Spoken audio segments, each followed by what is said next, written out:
Hello everybody, welcome. This is it. You and your friend, your partner, your teammate, you've done it.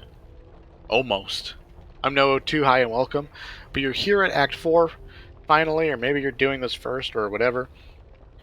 These are two decks that you and a teammate can find success to beat Act 4, even if your two teammates are bots. If this is the first video you're watching, the foundation that we have here is that our other two teammates, when we're duo queuing with a friend, that our other two teammates are bots. The bottom of the barrel are control. Hopefully, if you end up playing with real people with these decks, you find success as well, because a random player's job is to be better than a bot. Anyways, these two decks, nothing fancy here. In fact, if you've watched my other videos, these two decks are exactly the same that I've showed before. They're reliable. In fact, these two decks that I'm about to show you, you can run by yourself and beat Act 4 with bots. Totally by yourself. So it only gets easier from here if you have a teammate here. This is the LMG deck, and the other player is going to be running a sniper rifle. We have cross trainers and superior cardio. And Act 4, the Act 4 is broken down into three fights, or three phases. You have the street fight, the tonsil fight, as I've been calling it, when you're shooting the mouth when it's roaring in the fleshy blood chamber or whatever. That's the tonsil fight, phase 2. And then it's the third phase, or the third fight, when you are on the auto scroller and the monster is slowly walking through the tunnel and you have a timer. It's that third fight is the reason why we have cross-train superior cardio. Nothing fancy here, nothing special. Just extra stamina, just a tiny bit of movement speed. We don't really need a whole lot of movement speed here. We have more than enough to do what we need to do. And part of it too is that extra movement speed, not a huge deal, because we're locked to the location of the abomination anyways. Like there's not a huge benefit of being able to sprint past everything. Everything's, it just doesn't matter, because you have to stay by the abomination anyways, because you want to be shooting it at all times. So these are the best two cards for getting us just enough stamina to move from point A to point B during that third phase of the abomination fight. And also it gives us 10 points of health between the two cards, right? Extra 5 per card. Nice little bit of extra health here going on. And then we just have pockets. Grenade pouch, double grenade pouch, fanny pack, shoulder bag. Whether you like carrying medkits or pain pills or whatever, totally up to you. You can economize as you like. But the grenades that we're going to be carrying is pipe bombs. Pipe bombs, pipe bombs. For the most part, though for the street fight, dealing with the mutations, not a big deal. Lots of open space. Get in your little corner. I recommend you watch the walkthrough and playthroughs that I have for Act 4, because where you stand on the street, very specific to both avoid the acid as well as give you enough distance to shoot mutations. But the LMG player, their job is to kill zombies, kill mutations. That's it. And the LMG is a nice blend of both worlds as far as being able to do that.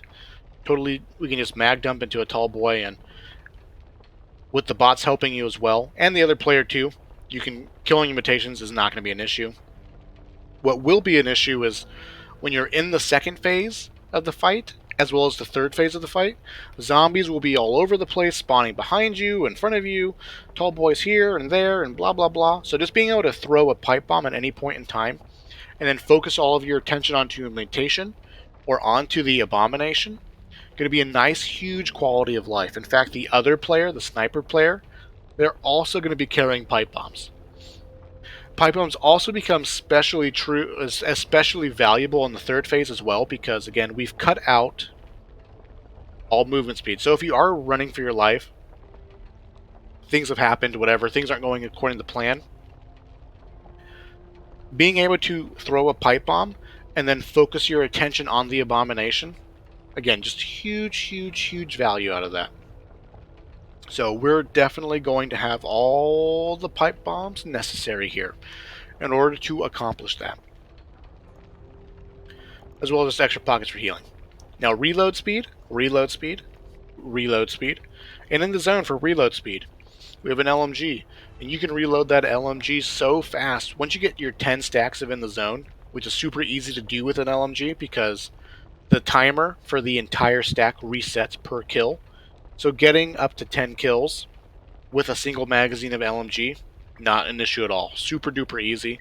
You can then reload your LMG so fast that you can then start shooting again and keep your 10 stacks of in the zone. Like, not an issue at all.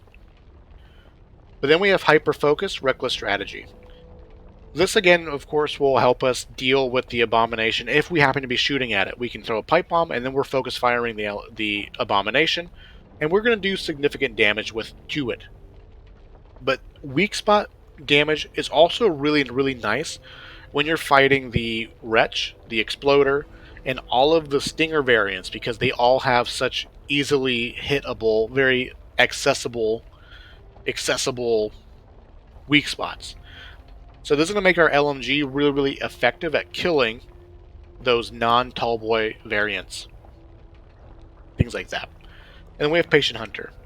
Because our magazine size is going to be so big, I recommend that you do have magazine size on your LMG for extra bullets. That hitting the 3 stacks of Patient Hunter is not a problem. So even if you ADS and then start unloading immediately, about half of your magazine is going to be getting the full benefit of Patient Hunter anyways, so don't worry about being greedy with Patient Hunter. Just, if you need to shoot stuff, shoot it, and Patient Hunter will kick in when it does, and you'll be golden. But again, between these 3 cards of Hyper Focus, Reckless Strategy, Patient Hunter, with these 3 cards, we get like a huge, really mid-maxing value out of our damage. Sort of the bare bones as far as getting bare bones of card usage, maximum value out of it as far as dealing damage. So with this LMG, we'll be able to kill mutations as well as do significant damage to the abomination if we need to. And then we just need ammo belt, tactical vest. Now I know I've talked about in the other videos how we have bots for teammates and the bots drop ammo down regularly. Having to pick up ammo that's dropped on the ground in the middle of a fight, not convenient. You can also interrupt your reload and things like that if you're doing that, and that's not very convenient. So, we have the extra ammo here. The thing about Act 4 as well is that once you get to the 3rd phase, chances are your bots are going to be pretty close to dead at that point, and they'll be falling on you. They'll be falling down, and they will no longer be able to drop ammo for you. So the idea here is that by the time we get to the 3rd phase, we're hopefully still pretty close to full ammo because the bots have been alive. Phase 2, the tonsil fight ends, and there's always an ammo crate in that room. So as the abomination is leaving to start his auto-scroller walk, restock on the ammo, and hopefully between ammo boat, tactical vest, and those 2 ammo crates, you're again pretty close to max ammo, and you won't need to worry about picking up extra ammo now in the 3rd phase. No need to pick up or open up extra ammo crates in the 3rd phase. You have more than enough at that point, and you can kill zombies and shoot the abomination as you see fit. Here is the sniper damage person. This deck does so much damage with the sniper rifle that you can kill the abomination crazy fast. So cross trainer, superior cardio, and then run like hell. We want the extra movement speed because when you're shooting a sniper rifle, when you're doing the bolt action, that counts as firing while moving. And so we just sort of want to compensate a little bit for that. We move just a little bit faster now while we're shooting. But also, because we're going to be carrying a sniper rifle around often, that extra bit of movement speed is going to compensate for our loss of movement speed because we're carrying a sniper rifle around. Just have to take the edge off just a little bit. And then reload speed. So we shoot the sniper rifle faster, reload drills, magwell, cold brew coffee. Much reload speed as we can get. And then we just have all of the weak spot damage. Ridden Slayer, Reckless Strategy, Hyper Focused, and then flat damage of Glass Cannon and Stock Pouch. Ammo, again, is really not going to be an issue for you, especially when you're using a Phoenix or a Barrett, which is what you want. Stock Pouch will pretty much guarantee that you will never need an extra ammo pickup by the time you get into the 3rd phase. And you can probably go from Phase 2 into Phase 3 without picking up any ammo in between. No problem. Silver bullets for the bullet damage, and then Patient Hunter. We want to have versatile damage here because weak spot damage, glass cannon damage, and then bullet damage are all multiplicative with each other, maximizing our damage for having the minimum amount of cards. So even though we might look at silver bullets and think, well, wouldn't confident killer be better with extra 5 points of damage? It is not. It is not. It's actually silver bullets is actually better math-wise. Silver bullets is going to edge out confident killer just a tiny bit because it's going to get multiplied by glass cannon and be multiplied by the total weak spot damage that we have going on here. And then we have grenade pouch and double grenade pouch for pipe bombs. Again, just being the sniper player here, you don't need to worry about throwing the pipe bombs at the time. Let the LMG player worry about that. He'll be the player communicating with you. Oh crap, there's a mutation, there's a tall boy, can you shoot the tall boy for me? Oh crap, I'm out of pipe bombs. Essentially let the LMG player worry about the pipe bombs. And then if they need extras, you can drop a couple for them. And you're good to go. But this deck does so much damage to the abomination, it's insane. You can, like, one cycle all of the tentacles on the street with one magazine. You can, like, kill the tentacles on the street with, like, 5 bullets. Or less, something like that. It's really, really, really, really insane how much damage you do here. I do want to mention that because you have bots on your teammates, that when you're shooting the tentacles, like, will wiggle when they take damage. Right?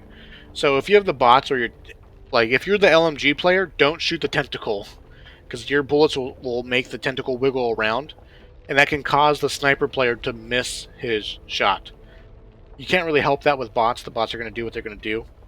But just keep that in mind and etc. That's it. Those are the 2 decks. If you play these decks the way that I recommend or demonstrate in the walkthrough and playthrough videos of Act 4, you'll find that Act 4 can be a very, very, very easy mission to accomplish. And yeah, so you're just the primary abomination damage dealer, and if there's a tall boy running down on you, feel free to change targets for a moment, shoot at it. The LMG player should be shooting at it as well, and between the 2 of you, you'll drop mutations no problem. Things like that. Thank you guys for watching. Let me know what you think of these decks, if you have success, if they're fun. And hopefully you and your duo have got some SWAT skins now. Thank you guys for watching. I appreciate it, and I'll see you in the future.